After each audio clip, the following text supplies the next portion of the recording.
In 2005, Square Enix stunned the video gaming world by unveiling the Final Fantasy VII tech demo.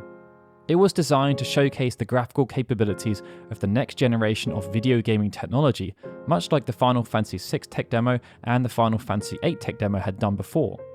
But perhaps due to the stage it was afforded and the popularity of the subject matter, its impact was huge.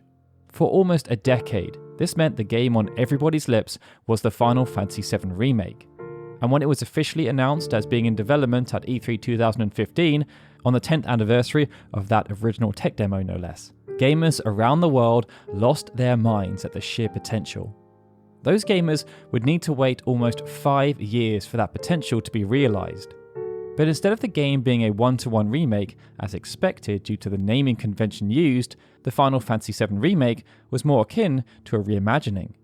This meant a new, dynamic and hybrid action combat system was developed that adopted numerous traits from the original combat system. A brand new cast of voice actors was brought in, original characters were created, and perhaps most importantly, even though the story did remain very similar, it also deviated away from the original in crucial moments. The rationale was that the leadership team working on the Final Fantasy VII Remake, many of which worked on the original game, wanted to create something that could be enjoyed by fans of the original and those who had never played a Final Fantasy game before. And based on the approach taken, they feel as though they were able to give fans the excitement of wondering which parts will be 100% faithful to the original and where the new elements will be added. That then brings us on to Final Fantasy VII Rebirth, which for many is still affectionately called Final Fantasy VII Remake Part 2. It's in this part of the Final Fantasy VII Remake project that we will start to fully understand how deep the rabbit hole goes. But as we build up to release, we thought it would be wise to employ our typical granular style to run through every major morsel of information that's been divulged over the past 3 to 4 years, as there's actually been quite a lot. So strap yourselves in, as it's time to get investigative. Even though there's a general sense of excitement around the introduction of new characters, gameplay mechanics, exploration and minigames, there's no question that the element that has elicited the most amount of intrigue is the story. As players progressed through Remake, there were inklings that things were not quite as they appeared to be, and as the game reached its conclusion, those inklings were confirmed on a scale that almost nobody predicted. Alongside everything related to the Whispers and Sephiroth, this meant the other major topic of conversation was Zack Fair. In the immediate aftermath, it was unclear as to the role Zack would play as the Final Fantasy VII Remake project continued, but based on messaging put out by Square Enix themselves, the intention is now very clear. Within the Ultimania guidebook, which was published in Japan just weeks after the game had been released, a specific section was dedicated to discussing Zack's victory. Also featured in the Ultimania was an interview conducted with key staff members, and a further question was asked around the significance of the scene, and it led to some cryptic answers being given by Nomura and Nojima that suggested fans should have fun speculating and exploring potential possibilities. A few months later, Motomo Toriyama would give a similar answer when addressing the subject of Zack in an interview with Famitsu, and this just further added to the intrigue. A year later, following the conclusion of Intermission, Zack was again featured, and this established two things. One, that the sequence at the end of Remake was very significant, and two, that Zack would have a much larger role to play in the Remake project than he ever did in the original. These notions were even further emphasised on the 16th of June 2022. As part of the Final Fantasy VII 25th anniversary celebration, Square Enix announced Crisis Core Final Fantasy VII Reunion, a reimagining of the original game that would serve as part remake and part remaster, but would also be an official part of the Final Fantasy VII Remake project, despite also being part of the original compilation of Final Fantasy VII. This celebration event also provided a first look at Final Fantasy VII Rebirth, the second game in what was then confirmed to be a trilogy. The trailer was quite short, serving as a small tease for what was to come. But one of the most interesting elements, outside of confirming that Sephiroth would appear as a party member, was that Zack had a high degree of prominence. That so much content focused around Zack was hardly coincidental. And over the past 12 months, Square Enix have been more and more blunt as to the importance of Zack moving forward. One of the initial instances came around the launch of Crisis Core Reunion, as Zack's Japanese voice actor, Kenichi Suzumura, alluded to the character he voices having an important role to play in Rebirth. When speaking with Famitsu, Suzumura said, there is not much I can say about it, but it seems like Zack will be playing a very active role as well. As an actor, I will be adding colour and spice to the performance. As a fan myself, I think I will be having fun. Zack would again feature during the trailer that was released ahead of the Tokyo Game Show. And since then, the developers have continued to talk up the importance of Zack being more brazen with every passing month. When speaking with IGN around the Tokyo Game Show, Yoshinori Kitase shared that at the end of Remake, Zack appeared, which, is quite different from the original title. And as for Rebirth, there will be a new episode with Zack that will contain even more of him than the remake. I'm not able to say much more than this, as I would like for players to play and experience this with their own hands. A few weeks later, Square Enix published key art for Rebirth on social media, and one of them featured Cloud, Zack, and Sephiroth. To explain why, Nomura revealed that the three of them represent the three worlds that form the axis of the story in Rebirth, and that Cloud and Zack are on either side, as this represents their destinies being torn apart by Sephiroth. At the Thailand game show, which took place at the end of October 2023, Naoki Hamaguchi spoke with a publication called One More Game, and here Hamaguchi was quite blunt, saying Zack will play an important role as a major character. The promotion of Zack isn't the only major change either though. Last year, Kitase told Japanese publication Gamer JP that the main axis of the story would not change from the original game. As such, every major event from the original will still be dealt with as the remake project continues and then concludes. But in the same IGN interview we referenced earlier, Kitase also revealed that those events would be reimagined. According to IGN, who paraphrased Kitase, certain events in the storyline of Rebirth might differ from the original, and the order in which characters join the party has been reimagined. But largely, Rebirth does tell the story of Final Fantasy VII from the end of Remake up to the Forgotten Capital sequence. Based on the most recent trailer, which aired during the Game Awards, this notion has been solidified, as the trailer concluded by showing Aerith looking very vulnerable at the Forgotten Capital. In terms of wider changes, well, similar to Remake, it's been revealed that the developers will be introducing lots of new characters, and that characters from the wider compilation of Final Fantasy VII will also be brought forward. This was disclosed by Hamaguchi when speaking to TechRaptor. He said, without providing any major spoilers, besides Zack, there's going to be other characters from Final Fantasy VII spin-offs that will be appearing in Rebirth as well. In this regard, there are numerous possibilities. Remake introduced characters such as Kyrie and Leslie, who first appeared within a Final Fantasy VII novel called The Kids Are Alright, a Turk's side story. This was penned by Kazushige Nojima and released back in 2011. Remake also had references to Deep Ground, and this notion was further emphasised following the release of Intergrade, an enhanced version of Remake. Vyse appeared as a super boss inside the VR simulator, tackleable by Cloud and company, and Nero appeared within episode Intermission itself in physical form and could be fought against by Yuffie and Sonnen. Based on this, it would not be too surprising to see more focus placed around Deep Ground as the Remake trilogy progresses. But the character often at the top of the wishlist has to be Cissnei. Before Crisis and Crisis Core both placed a lot of emphasis on the Turks. And it was through these properties that we got introduced to new and meaningful characters such as Cissnei, Veld, Fajito, and Elfe. But we also got introduced to other things such as factions, including the original incarnation of Avalanche, and of course, explanations for things that were alluded to within the original game but were not explained all that well, such as the Calm incident. As the game ventures into the wider world, many of these characters have the potential to be either referenced or to return, and fringe characters such as Zangan can be afforded more time in the spotlight, something that has been strongly alluded to thanks to their prominence in supplemental properties such as the Traces of Two Pasts novel. We may also see other characters created for that novel appear, such as Dr. Shiran, who has already been revealed as having a role in Rebirth. Final Fantasy VII Remake also introduced a whole host of original characters, with Chadley, Roche and Madame M standing out in this regard. It was unclear how many would return, if any would return at all. But as the marketing machine has progressed, we now have confirmation for the majority. Toriyama, for example, confirmed right after launch that Roche would be returning.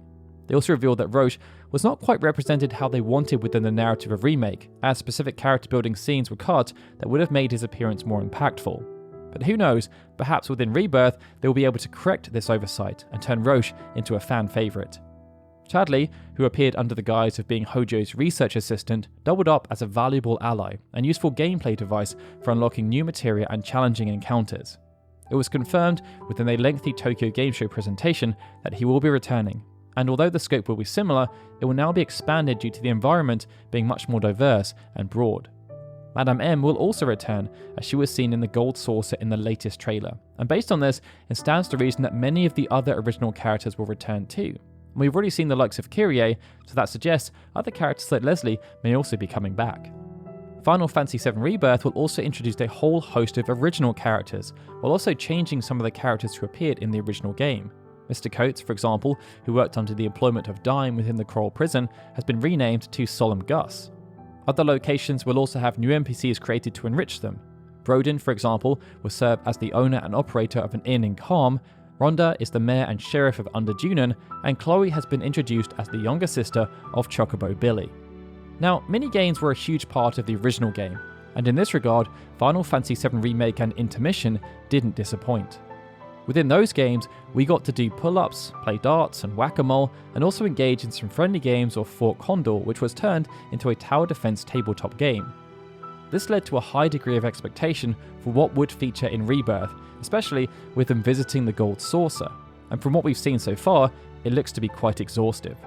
When speaking with One More Game, Hamaguchi said, "We took what was included in the original Gold Saucer and tried to include everything in Rebirth. Sadly, since Rebirth takes place until the Forgotten Capital, the snowboard sequence will not be included and will be saved for the latter game."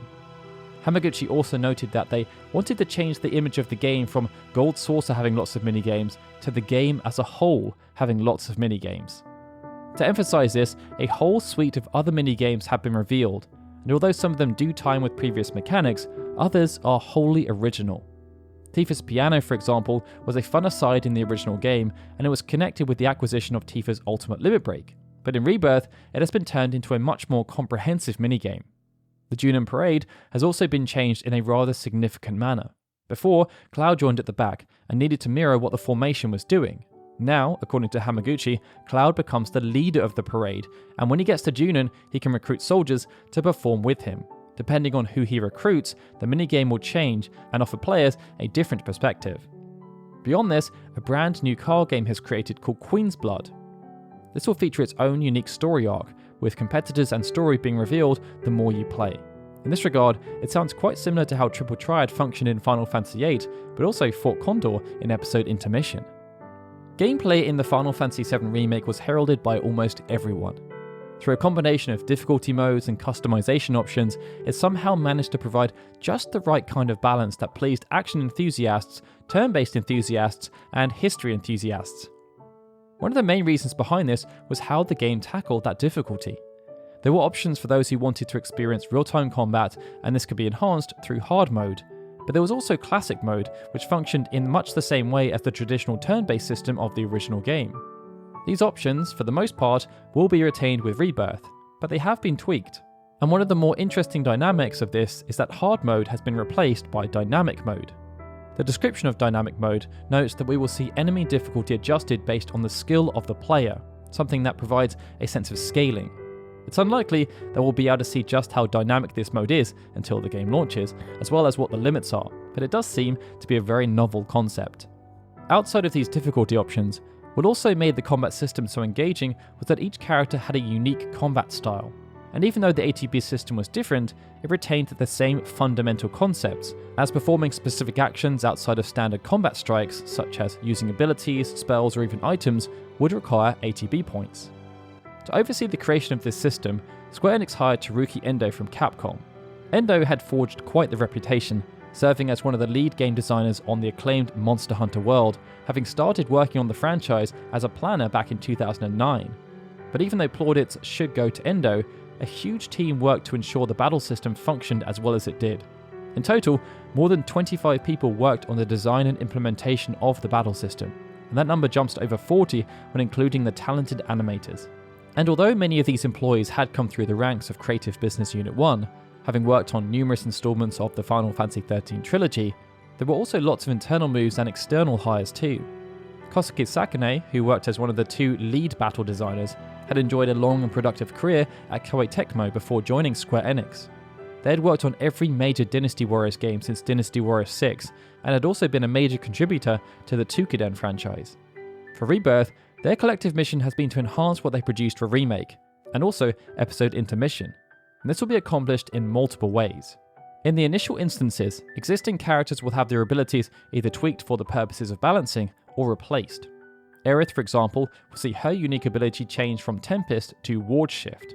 This ability has been created to counterbalance Aerith's lack of mobility in comparison to the other party members, as it will allow her to warp to sigils that have been created around the field in an instant. For new characters such as Red 13, Cait Sith and Sephiroth, great care and attention has been placed around how they will play in comparison to the existing characters, and this will add extra layers to the combat system. Sephiroth, for example, can still perform standard melee strikes to fill his ATB bar, but it will also fill his aura charge. Once enough charge has been accrued, Sephiroth can then perform what the game classifies as branching finishes, such as Shift Slash, Sword Dance, or Telluric Fury. And alongside delivering a powerful blow, these finishes, which are accessible by pressing the triangle button at the right time, charge Sephiroth's limit gauge faster. Sephiroth can also hold down the standard attack button to switch between delivering short-range attacks to punishing airborne or far-off foes with powerful ranged attacks. There's also the retaliation stance. This functions in a similar manner to Punisher mode, and the developers could have easily replicated how that operates. But Sephiroth is a step up in terms of skill, and to emphasize this, a clear effort has been made to demand a step up in terms of skill from the player too. This comes in the form of making them not just press and hold R1 to parry the strike, but press and hold R1 and then press square at the right moment.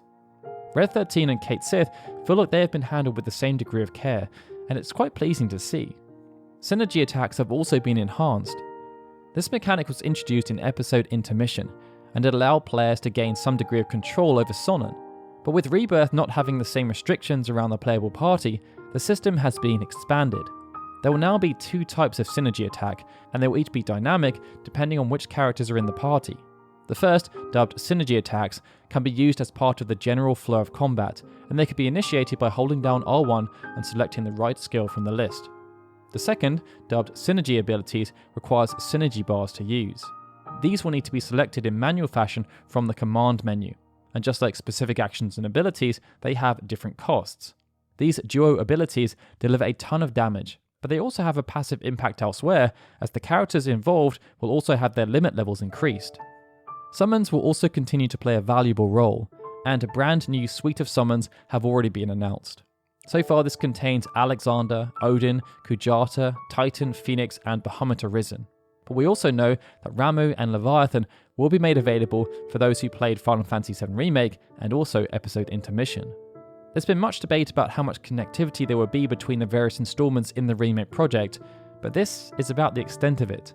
The developers shared that they had considered save carryovers, similar to what was possible within either Mass Effect or the Shenmue series, but they decided it wouldn't work with their wider vision of having each game act as a standalone game that can be enjoyed without having to play any of the others.